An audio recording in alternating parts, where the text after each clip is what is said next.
चलिए जानते हैं हरियाणा की 25 बड़ी खबरों को सिर्फ 10 मिनट में। लेकिन उससे पहले वीडियो को लाइक और चैनल को सब्सक्राइब जरूर करें। एमएलए गौतम के बाद अब मंत्री के निशाने पर जाट। हरियाणा में भाजपा नेताओं के जाट समाज को लेकर दिए जा रहे बयानों से सियासी विवाद गहराता जा रहा है। सफीदों से विधायक रामकुमार गौतम के बाद अब कैबिनेट मंत्री राव नरबीर के बयान ने नया विवाद खड़ा कर दिया है। गुरुग्राम के पातली हाजीपुर गांव में जनसभा के दौरान राव नरबीर ने कहा कि जाटों की वजह से ही भाजपा की सरकार बनी है। उन्होंने ये भी कहा कि जाट 1 वोट देगा और 100 का शोर मचाएगा। उनका ये वीडियो सोशल मीडिया पर वायरल हो रहा है। वहीं खाप प्रतिनिधियों ने मुख्यमंत्री से ऐसे बयानों पर रोक लगाने की मांग की है। रेलवे भर्ती परीक्षा में नकल लेकर पहुंचा हरियाणा का युवक। देहरादून में आयोजित रेलवे ग्रुप डी परीक्षा में नकल का एक बड़ा मामला सामने आया है। पुलिस ने हरियाणा के 22 वर्षीय युवक को गिरफ्तार किया है, जो जैकेट में नकल की पर्ची छुपाकर परीक्षा केंद्र में घुसा था। पूछताछ में युवक ने बताया कि उसे पास करवाने के नाम पर 4 लाख रुपए का सौदा हुआ था। नकल माफिया ने उसे प्रश्नों के उत्तरों की पर्ची भी दी थी। युवक उसी पर्ची के सहारे परीक्षा देने पहुंचा था। पुलिस ने मामला दर्ज कर नेटवर्क की जाँच शुरू कर दी है। ये गिरोह कई राज्यों में सक्रिय होने की आशंका जताई जा रही है।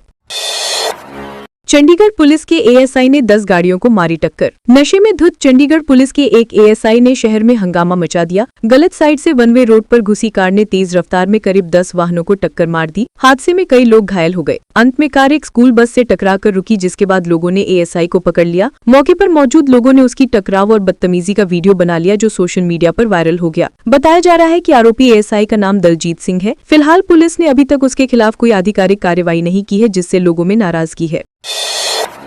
फरीदाबाद में एनएचपीसी यू टर्न पर कार में लगी आग। फरीदाबाद के दिल्ली मथुरा हाईवे पर एनएचपीसी यू टर्न के पास बुधवार शाम एक i20 कार में अचानक आग लग गई। कार चालक संजय दिल्ली से फरीदाबाद आ रहा था। जैसे ही उसने यू टर्न लिया, कार के इंजन से धुआं उठने लगा और कुछ ही सेकंड में कार बंद हो गई। चालक ने सूझबूझ दिखाते हुए तुरंत बाहर निकलकर अपनी जान बचाई। इसके बाद कार पूरी तरह से आग की लपटों में घिर गई। खबर मिलने पर फायर ब्रिगेड और ट्रैफिक पुलिस मौके पर पहुंची और आग पर काबू पाया। शॉर्ट सर्किट को आग लगने का कारण माना जा रहा है। बड़ा हादसा टल गया।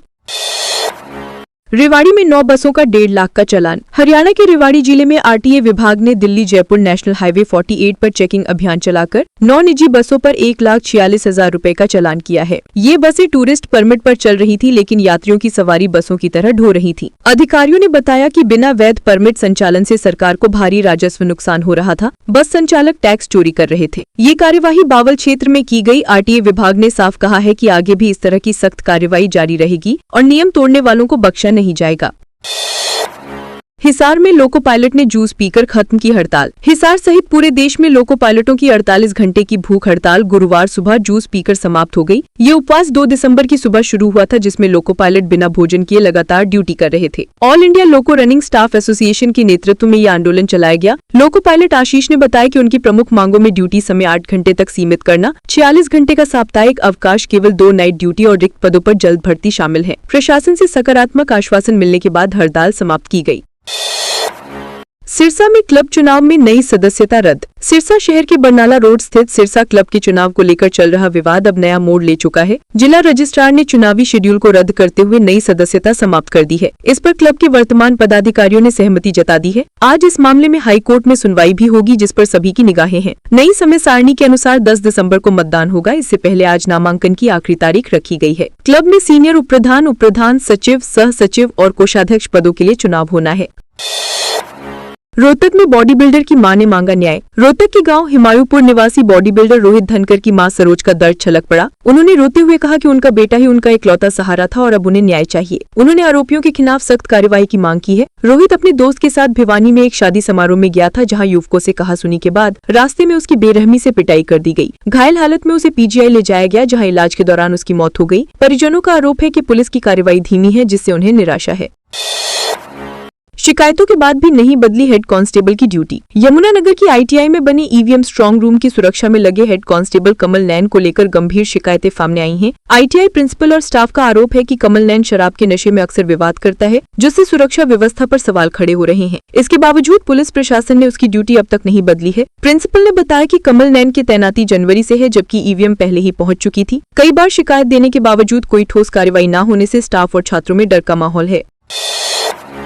बहादुरगढ़ में डीएसपी बनकर छात्र से हड़पे 1 लाख रुपए। झज्जर जिले के बहादुरगढ़ में साइबर ठगी का एक चौंकाने वाला मामला सामने आया है, जहां एक छात्र ने खुद को डीएसपी बताकर एक पॉलिटेक्निक छात्र से 1,17,000 रुपए ठग लिए। आरोपी ने पहले छात्र को एक युवती की आत्महत्या और उस पर झूठा केस दर्ज कराने की धमकी दी। इसके बाद उसे 3rd डिग्री टॉर्चर कर वीडियो दिखाकर डराया गया। घबराए छात्र ने अपने और अपने पिता के फोन पे और पेटीएम से 17 बार में रकम ट्रांसफर कर दी। बाद में पीड़ित को ठगी का एहसास हुआ। उसने तुरंत साइबर पोर्टल और थाने में शिकायत दर्ज कराई। पुलिस ने मामला दर्ज कर नेटवर्क की जांच शुरू कर दी है।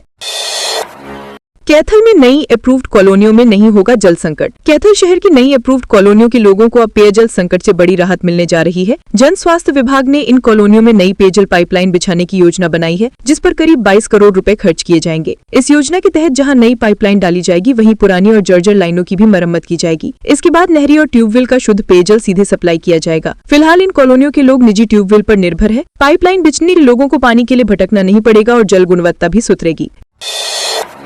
डीआईजी भुल्लर के खिलाफ चार्जशीट दाखिल। पंजाब पुलिस के डीआईजी हरचरण सिंह भुल्लर के खिलाफ रिश्वत मामले में सीबीआई ने चार्जशीट दाखिल कर दी है। इस केस में बिचौलिए कृष्ण शारदा को भी आरोपी बनाया गया है। दोनों पर करप्शन एक्ट के तहत गंभीर धाराएं लगाई गई हैं। डीआईजी को 16 अक्टूबर को मोहाली स्थित उनके कार्यालय से गिरफ्तार किया गया था। इससे पहले दलाल कृष्ण शारदा को पकड़ा गया था। डीआईजी के घर पर दबिश देने के दौरान 7.50 करोड़ रुपए नकद, महंगी घड़ियां, शराब और गाड़ियों की चाबियां बरामद हुई थी। कल आरोपी का रिमांड भी समाप्त हो रहा है और उसे कोर्ट में पेश किया जाएगा। गुरुग्राम में एमफिल पास ठग गिरफ्तार। गुरुग्राम की आर्थिक अपराध शाखा ने एक एमफिल पास ठग को गिरफ्तार किया है, जिसने 96 लोगों से करीब 9 करोड़ रुपए की धोखाधड़ी की थी। आरोपी खुद को जमीन का मालिक बताकर लोगों को फर्जी दस्तावेजों के आधार पर प्लॉट बेचता था। शिकायतकर्ता ने बताया कि उसने खाटू श्याम प्रॉपर्टी नामक फर्म से भोंसी रयान एनक्लेव में प्लॉट खरीदा था। आरोपी नीतीश कुमार ने फर्जी एग्रीमेंट टू सेल बनाकर कब्जा दे दिया। बाद में असली मालिक सामने आने पर धोखाधड़ी का खुलासा हुआ। पुलिस जांच में सामने आया कि आरोपी बिहार में आलीशान जीवन जी रहा था। अब उससे पूछताछ जारी है। भतीजे के लिए चाचा ने किया भतीजे का अपहरण। रेवाड़ी जिले के बावल में रिश्तों को शर्मसार करने वाला मामला सामने आया है। एक चाचा ने अपनी 13 वर्षीय भतीजी को पाने के लिए अपने ही 5 वर्षीय भतीजे को स्कूल से अपहरण कर लिया। आरोपी ने धमकी दी थी कि अगर लड़की उसे नहीं सौंपी गई तो वह बच्चे की हत्या कर देगा। पुलिस ने त्वरित कार्रवाई करते हुए आरोपी को गिरफ्तार कर बच्चे को सकुशल बरामद कर लिया। जाँच में सामने आया कि आरोपी की नीयत पहले से ही भतीजी पर खराब थी। करीब 1 साल पहले भी वे उसे लेकर फरार हो गया था, लेकिन उस समय परिजनों ने शिकायत नहीं की थी।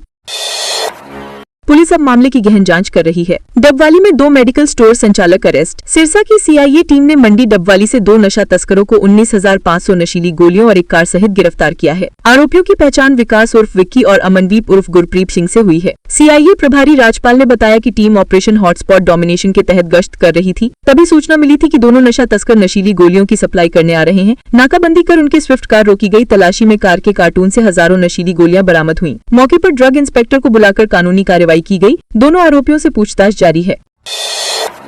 करनाल पुलिस ने 3 दिन बाद बरामद किया शव। करनाल के नौरता गांव में दूल्हे के पिता रामलाल की हत्या के मामले में पुलिस ने 3 दिन बाद शव बरामद कर लिया है। शव को यमुनानगर के कलेसर नेशनल पार्क के जंगल से बरामद किया गया। आरोपियों ने हत्या के बाद शव को जंगल में झाड़ियों में फेंक दिया था। पहले गमछे से गला घोटने की बात सामने आई थी, लेकिन जांच में खुलासा हुआ कि मृतक के पायजामे से ही गला घोटा गया था। पुलिस ने शव को पोस्टमार्टम के लिए भेज दिया है। गुरुवार को पोस्टमार्टम के बाद शव परिजनों को सौंपा जाएगा। वहीं आरोपियों को कोर्ट में पेश किया जाएगा।